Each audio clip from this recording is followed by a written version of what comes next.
Cecil. Michael Hutchins, Steve Perry, Sam Cook, and Cecil Hurt. How about that on Wednesday? Hopefully, Steve Perry and I are still among here on Earth. The other two, unfortunately, untimely, taken away. Yeah, and I tried to kill Clarence Carter last week, but you helped me out on that, and thankfully Clarence is still with us, stroking. Clarence, you can still, if you get to the right club at the right night, you can still hear Clarence do patches. Yeah, he's still stroking it like 83. He is, absolutely. Good for Clarence, but played Bessemer last fall. How about that? Do a little Bright Star and then go catch the Clarence Carter show. How about that for a Tuesday night? Get some snapper throats. Go see Clarence Carter. That sounds like a good 1-2 punch to me. Hey, Cecil, I know you're about to be en route anyway, I guess, to Nashville for some college basketball tonight. The Alabama Crimson Tide coming off a 2-0 week after wins over Auburn and Missouri. An opportunity, Cecil, to get to 4-2 in the league. How important is it, given the schedule and the way it sets up, the struggles that Vanderbilt has obviously had for a season and a half now, at least, if not more. And then what we saw with Kansas State and Kansas last night, and the uncertainty of exactly who will represent the Wildcats on the floor on Saturday. How important to try to back up a 2-0 week with another 2-0 week with what's on the schedule here? Well, you want to keep that momentum going. They're a 9-point favorite tonight, and you don't get that opportunity very often on the road in the SEC. And Nate Oates, we talked to him yesterday, and he's correct. If you want to contend, if you really want to talk seriously about getting that bye and getting in that large bid, and it's a little early for that. We're not going to get into that, but got to get some road wins, and you need to pick them up wherever you can. Now, no one game puts you in or knocks you out, but Vandy's reeling a little bit, and it's a chance to take advantage of that. And I think at some point this year, Vandy will beat somebody, but you don't want it to be you when you're a 9-point favorite and have a chance to go up there and continue toward the momentum that you built really over the last 11 games for Alabama, but certainly over the last week. Then the Kansas State situation, I'm trying to think, fortunately, and we actually came far closer than you would like to see. We didn't have a chair shot last night. The chair was lifted, but didn't connect with anybody. It wasn't like the assassin pulling the chair on Dusty. Yeah, it was like ECW late night on a Saturday night in the 90s or something last night. Yeah, yeah, and I think what you do now, the next, you've kind of done the setup, and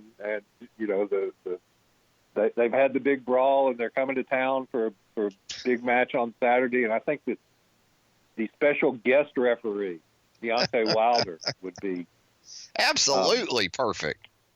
I think that's what you need. If we can't have a Deontay Wilder fight in Colton Coliseum. Instead of just having Doug Shows out there, special guest referee. But that's what they used to do, right? The boxing champ, Joe Louis or Jersey Joe Walcott would be the special ref.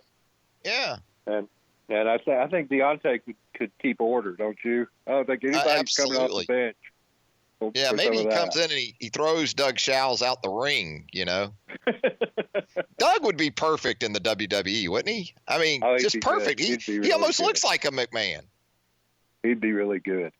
Yeah. He'd be really good. But yeah, there would be order imposed with Deontay in the stripe on Saturday. So you look at Vanderbilt, and especially coming off a performance in a loss at home over the weekend to Tennessee, in which you get up 25 3-point attempts, Cecil, in a game. You got to think maybe you bank one or something. One has to go in when you get 25 up. None of them went in for Vanderbilt over the weekend in that loss. You look at this matchup on paper. You consider that Aaron Nesmith, Vanderbilt's best player, the SEC's leading scorer, is out with a stress fracture. Scholarship number-wise, Vanderbilt's down to a pretty dangerous level, I would say.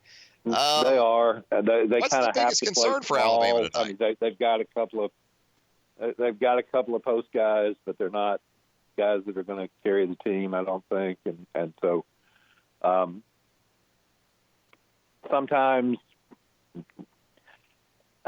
there'll be times where they've got maybe 1, 6, 7 guys on the floor, and that's their biggest guy. On top of that, they're playing some freshmen. Scottie Pippen Jr. Is a freshman. Jordan Wright, he'll play a good bit as a freshman. Dylan Disu will play a good bit. And Nate Oates made a really good point yesterday.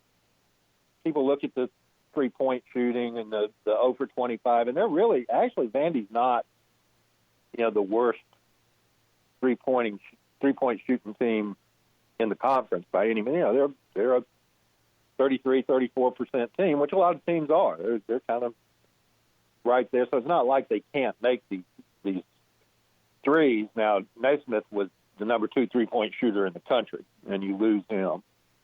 So that makes a big difference. And I think it's probably psychological at that point. But, Saban Lee can make a three. Pippen can make a three. Maxwell Evans can make a three. So they'll make some, Whether they'll turn around and be 12 of 17 or something, a little bit of that depends on getting out there and defending them and getting after them, which Alabama needs to do. So, but where Vandy's statistics, where they struggle, hadn't been offensively really. It's been defensively. It's been getting teams stopped. And, teams are shooting from 2, they're shooting 51.5%. Teams are getting a good rate of their threes up and in. So that's what Alabama's got to take advantage of. Run to those spots, make them run to those three-point shooters, and make some against that, frankly, not great backdrop for shooting at Vanderbilt. Get in there, have a good shoot around, get your eye acclimated to it, and see what percentage, see if you can knock down a good percentage. Last year, up there in Nashville, Alabama won, as everybody remembers, shot 12 for 24 from 3. Yeah. And if they can shoot that, and particularly if they get the attempts up to Nate Oates' numbers, they can put some points on the board and make it tough on Vanderbilt. Cecil, I think a lot of people going into this season were going to sort of equate the success that this team would have with the play of a couple of guys, John Petty, Kyra Lewis, I would say primarily. But for it to take the next step or two, which it appears to have taken here, as you said, not just in a recent stretch, but really over a span of about 3 weeks, how much has Alex Reese had to do with that? And I think we talked about this even at the time of Nate Oates hiring, that it seemed like Reese might be one of those guys on the roster that Oates was inheriting that might fit this system well, extremely well, and perhaps benefit as much as anyone with the change to Nate Oates. What exactly is he meant to this step again that it seems like this team is taking? Well, I think he's been very important. For one thing, he's improved his rebounding, improved his defense a little bit. But he's just such a mismatch for guys with their 4 or their 5, and if he can get if a team wants to play a 5, if a team wants to play Austin Wiley like Auburn did against Alabama, he's going to cause some problems for him on the offensive end. Wiley is. But he's also got to come down on that defensive end, and he's got to guard Alex Reese. Who else is he going to guard? Unless you just lay back in a flat zone and let him shoot wide open threes. So you're pulling him away from the basket. A funny thing, just situation of circumstance, but Alabama played Vandy twice last year. Alex Reese didn't play in either one of those games. Wow. So be interesting to see how he does in Nashville. But, yeah, he's been such a mismatch and can make those threes, can get on a streak and really light you up. But at any point, you've got to get there and guard him. You've got to find him in transition. He's really good at pulling up, hitting that three in transition. So he's been, and he's improved in the other. That's one of the big things I think that people note about this year's Alabama team is just, the level of improvement that they've seen in the individuals, whether it's Herb, whether it's Alex Reese, whoever it is. Yeah, that ability, as you noted, to not only make threes when he's set and comfortable in half-court sets, but also in transition, he's got, for a big guy, he's got a quick release. You see a lot of the bigger guys, they can shoot the three, but it's something they've got to pretty much catch and be open and have time to kind of get it out there. He shoots it like a two-guard in terms of his mechanics.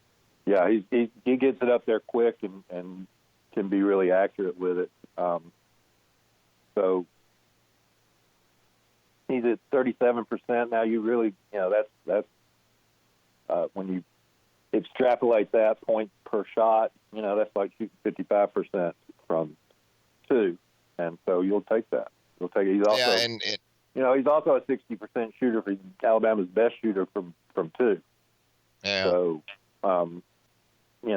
That's important because he can go down there and post you up and do that. If you try and play him small to get to him on the three-point shot, he can get it inside and score. And as you alluded to earlier, that presence and that ability to do that from the perimeter gets those rim protectors out of there, and that allows for those drivers to have an opportunity like Kyra and Herb Jones and the rest of these guys. It really creates for a very dynamic offense that we're seeing continue to sort of reach its potential here in year one under Nate Oates. Talking with Cecil Hurt. The one other thing about Alex, too, and I won't say that he never does it, but he takes pretty good care of the ball. He doesn't turn it over at a real high rate. So, and that's a big improvement from last year. So it seems like this team in general, as a part of this 11-game stretch that you've talked about, that's been an area where they've taken a needed step, certainly compared to the first 10 or 15 games of the season. Yeah, they were, probably the worst team in the league in terms of turning it over into November, December, and they've got that down to pretty manageable numbers. They're still not probably. They're at what now? 19-3 a game, and Nate Oates would probably love to see that down at 15.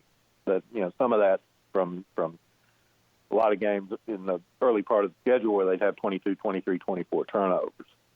And they've gotten it down to where their average right now is 19, and still playing the same tempo. Hadn't had to sacrifice tempo on that. So that's been a big area of improvement. And speaking of turnover, Cecil, it looks like we're going to have at least some on this Alabama football coaching staff. Cecil, we can't really track planes, or we don't track planes like we used to, which unfortunately was an art in and of itself that we no longer really get to value these days. But we can track social media, and based on social media yesterday, we saw Freddie Roach out on the recruiting trail in what appeared to be Alabama-issued gear. Nothing official from UA at this point on Freddie joining the staff, but it makes a lot of sense, right? Even though we kind of stay on this consistent Bo Davis watch, it seems like, on a yearly basis if Bo isn't here. But if it isn't going to be a Bo Davis, Freddie Roach, considering the path he's sort of traveled here in recent years, would be a sensible addition, wouldn't it? Yeah, it would make sense to me. He's got a lot of SEC experience. I think Lane was going to give him a boost to stay at Ole Miss, and so I think that would be good. I think in terms of official announcement, and read into this what you will, the pattern for Nick Saban in the last couple of years has been to do those all at once. If there was this transition, that transition, and I'm not saying somebody else is going to go or whatever, but there's always little movement. And So I think you probably won't see. You'll see one announcement covering anything else that may or may not happen after the signing day, the first week of February. And Nick Saban expected down in Mobile today, where he'll address reporters. So perhaps he'll be asked about it then, and we'll see what the response to that is, if in fact he is questioned about Freddie Roach or staff moves potentially in general. And you look at this Senior Bowl, and there was a little bit of a pushback, a blowback earlier in the week when the announcement was made to start the week that Jalen Hurts, Cecil, is going to have a number 2 on one side of his crimson helmet in Saturday's game, and he's going to have the OU on the other side of the crimson helmet. Yeah, I think he's going to play. I think his actual game helmet's just going to be his Oklahoma helmet. Okay. I think they did that for a commemorative. There's an auction for one of the charities that helps young people with illnesses to get to attend sports, and I think that was the purpose of the divided helmet. Right. I think on Saturday that Jalen's just going to wear his Oklahoma helmet. But you know what?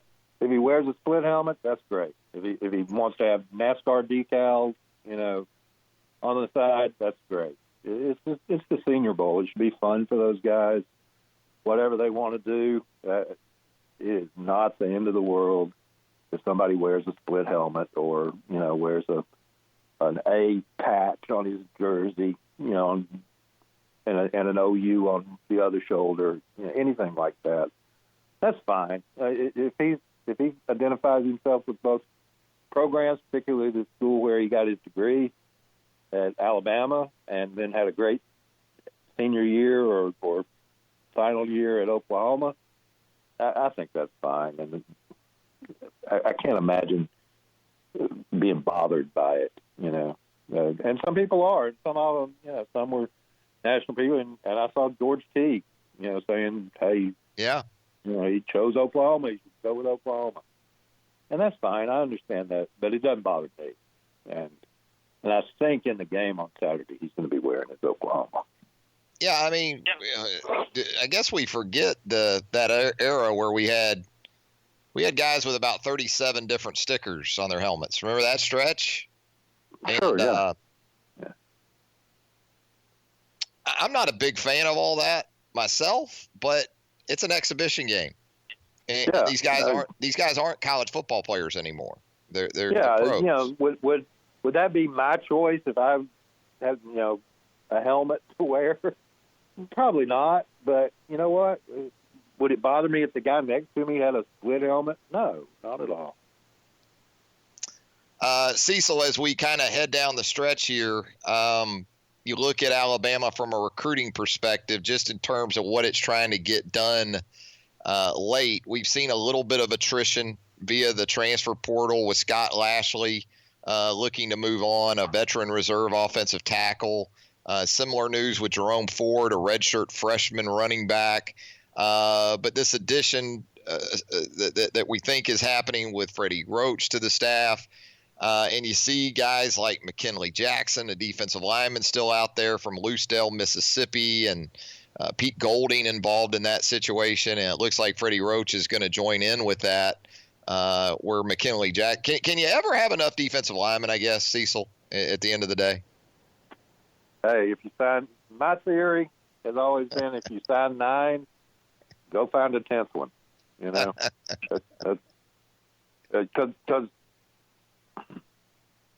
they're not all going to be equal, but the guy who can get 15, 18 snaps for you during a game, he makes that guy who would be getting 70 only get 50, and that makes that guy a lot better. Yeah. So and Alabama used that philosophy for really the whole Nick Saban era, and they just, through a variety of attrition and injuries and so forth, the last couple of years they hadn't had as many guys to rotate in there. They'd like to be with the top 3. They'd like to be 3 deep. So that's what Nick Saban, I think, wants to see. That's what we see other teams do in terms of, as sports writers, load up on that defensive line. Georgia loads up on that defensive line. LSU didn't have a great superstar defensive lineman this year, but man, they had 6 or 8 big bodies. So I think that's what's important, and I think that's what Alabama wants to try to get back to. Yeah, the hit rate at that spot is a little difficult to figure out sometimes too. Look at the 2019 cycle. Alabama signed 6 defensive linemen, including one who was rated in some circles as the #1 overall player for the recruiting class, and he didn't really make it a semester, or at least a full year. I guess Antonio Alfano was here as an early enrollee last year, but you said it, that attrition and different things that come into play, you have to have as a part of the math. No doubt about it. Hey, Cecil, safe travels up to Nashville, my man. Always appreciate you joining us here on the program, and look forward to doing it again next week. All right. Look forward to talking about whatever transpires in Senior Bowl and